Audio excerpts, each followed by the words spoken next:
Hello friends, welcome to my channel. మన సిస్టంలో పేర్ అయ్యి ఉన్న బ్లూటూత్ డివైజెస్ని ఎలా రిమూవ్ చేయాలో ఇప్పుడు మీకు చూపిస్తాను. ముందుగా మీరు ఏం చేయండి అంటే సెర్చ్ బార్ క్లిక్ చేయండి. ఈ సెర్చ్ బార్లో మీరు బ్లూటూత్ అని టైప్ చేయండి. సో మీకు ఇక్కడ Bluetooth and other devices settings అని కనిపిస్తుంది కదా, దాన్ని మీరు క్లిక్ చేయాలి.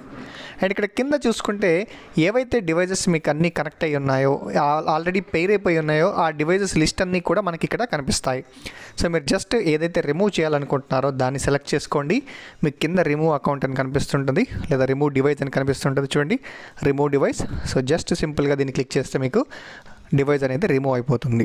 సో మళ్ళీ మీరు యూజ్ చేయాలి అంటే మళ్ళీ మీరు పేర్ చేయాల్సి ఉంటుంది. సో మీకు వేరే ఇంకేది వద్దు అనుకుంటే వాటన్నిటిని కూడా మీరు ఈజీగా రిమూవ్ చేసుకోవచ్చు అనమాట. చూసారా, ఇక్కడ నేను ఎంఐ టీవీ కూడా నాది కనెక్ట్ అయ్యి ఉంటే నా సిస్టంలో అన్పేర్ చేశాను అనమాట. సో ఇలా సింపుల్గా మనం బ్లూటూత్ డివైజెస్ని డిలీట్ చేసుకోవచ్చు. Thank you for watching this video.